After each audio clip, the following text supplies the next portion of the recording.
Hello, welcome to another episode of Your Health, Your Life. We're very grateful to our viewers and people that are subscribing to our channel. The channel is growing. Very happy that you're joining your healthy family. Today we're going to be talking about typhoid fever or enteric fever. Stay tuned.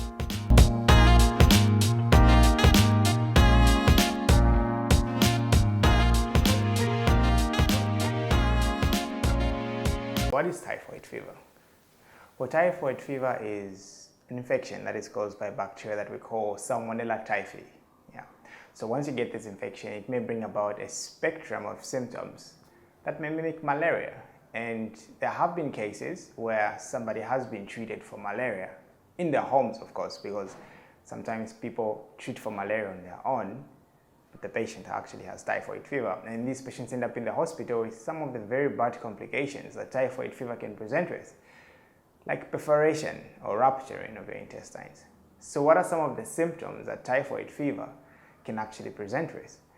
Well, like we've already said, it mimics malaria. So most patients with typhoid fever are going to present with a headache, they're going to have dizziness, they're going to have fever, they're going to have nausea, some may have vomiting, some may present with constipation or diarrhea.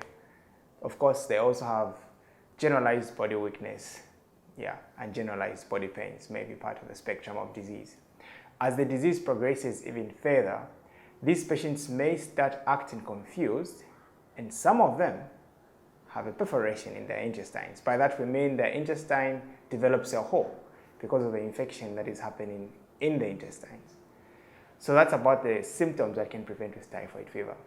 Well, when this diagnosis is made early, it is very easy to treat and survival is very good.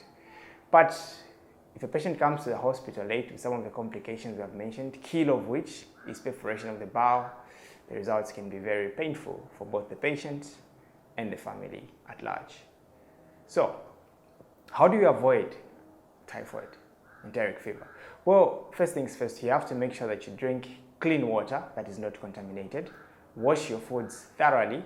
Try to eat foods that are cooked generally. So essentially, foods that are not cooked can put us at risk of having typhoid fever, and in this era we have foods like salads. So those foods, if handled by somebody who has enteric fever or somebody who is a carrier of enteric fever, can make us have enteric fever in the long run, which makes the following point very important. Food handlers are supposed to be screened for something like enteric fever, for Salmonella typhi. So they have to go to the hospital and their stool has to be measured to make sure that they are not carriers of Salmonella typhi. What's the difference between someone who's a carrier of Salmonella typhi and someone who has an active infection of Salmonella typhi? Well, someone who is a carrier of Salmonella typhi will not present with symptoms of typhoid fever. Meaning, this is a person who is constantly shading the bacteria as they go, contaminating everything that they touch, but they don't have symptoms, so you will not know them. That is why it is imperative that food handlers are screened and treated for the carrier state of typhoid to make sure that they may not spread the disease to the people whom they serve. As opposed to active disease where somebody can have the full-blown symptoms and people will know. So employers in restaurants should ensure that really the people that they employ are fully screened in the hospital and the required tests have been made and rendered to be not carrier states of enteric fever. How do we manage it? Well, when a patient comes to the hospital, we're going to put them on antibiotics, and generally the response is very good. So it's not a very difficult disease to manage when somebody comes early to the hospital, but it may be something devastating if you come to the hospital late.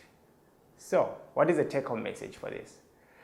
If you like eating foods that are not fully washed, you like buying foods on the streets, always consider a possibility of having typhoid fever when you start having problems with your stomach. And do not be quick to treat every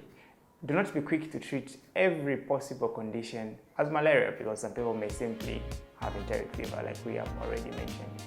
For people in businesses, make sure that your people are not carrier states of typhoid fever, and let's stop the spread of typhoid fever.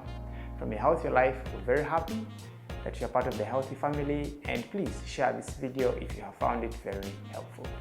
Thank you very much.